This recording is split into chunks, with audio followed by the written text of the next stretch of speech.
Muy buen día, tengan todas y todos. Mi nombre es Ronald Valerín, estudiante de Administración de Empresas con énfasis en banca y finanzas. En el video de hoy voy a analizar cómo un entorno en tasas de interés a la baja afecta la gestión del riesgo de mercado en una entidad bancaria, tomando como referencia el caso del banco tecnológico con un portafolio de renta fija.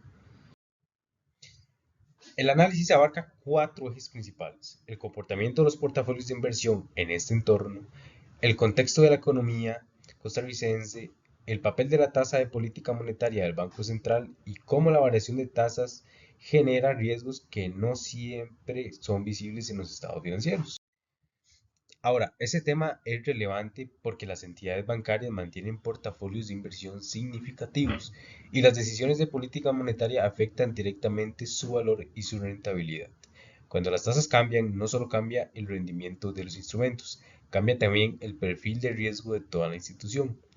En un contexto como el costarricense, donde el Banco Central ha venido reduciendo su tasa de referencia en un proceso de desinflación, entender cómo responde el portafolio y qué riesgos emergen es una competencia esencial para cualquier gestor de riesgos. Lo que hoy parece una ganancia puede convertirse en una vulnerabilidad si el entorno cambia y la institución no está preparada. Los portafolios de renta fija están compuestos principalmente por bonos que pagan una tasa de interés fija o variable a lo largo del tiempo.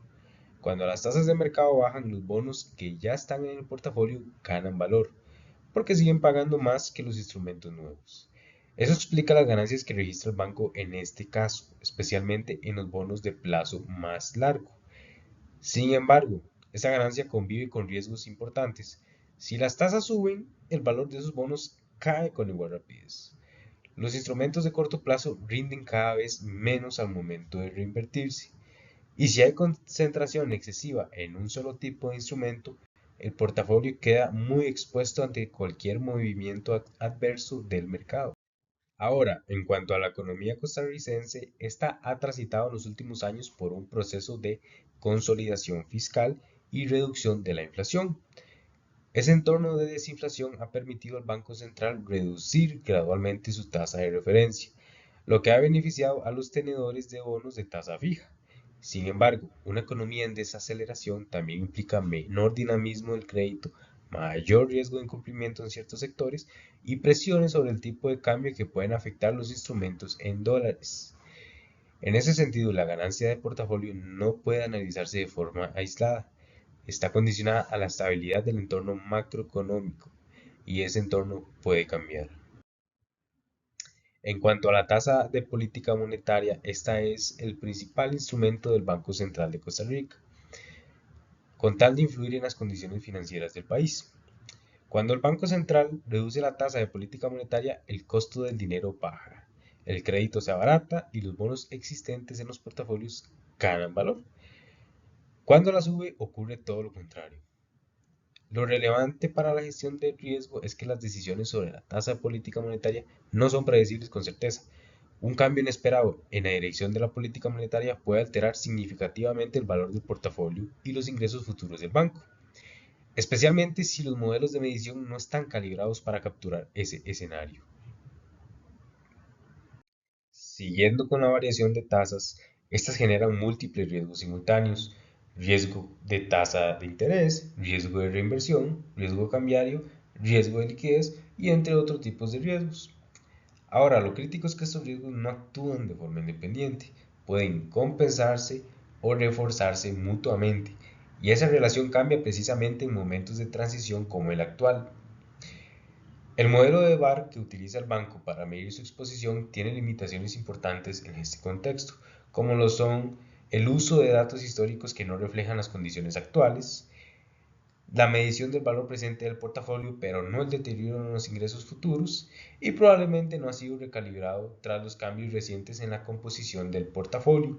Por eso se recomienda complementarlo con pruebas de tensión, medición de sensibilidad por instrumento y métricas que capturen el riesgo sobre los ingresos proyectados.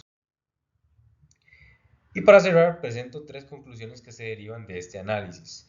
La primera es que las ganancias contables no son equivalentes a ganancias sostenibles.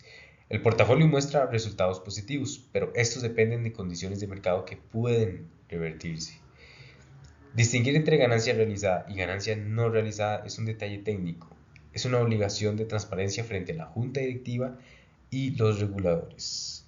Ahora, como segunda conclusión, se tiene que medir el riesgo de forma aislada es insuficiente. Los riesgos de tasa, cambiario, de reinversión y de liquidez interactúan entre sí, y esa interacción puede amplificar las pérdidas en escenarios adversos. Una gestión del riesgo robusta requiere una visión integrada del portafolio, no solo métricas individuales por tipo de riesgo. Y como tercera y última conclusión, los modelos de medición deben evolucionar junto con el entorno. El VAR es una herramienta útil, pero no suficiente en un momento de cambio de tasas. Complementarlo con pruebas de tensión, revisión periódica de su precisión y recalibración tras cambios en el portafolio no es optativo, es parte esencial de una gestión del riesgo responsable. Y como último punto, una entidad financiera bien gestionada no se reconoce por sus resultados en tiempos tranquilos, sino por su capacidad de anticipar lo que puede salir mal cuando el contexto cambia.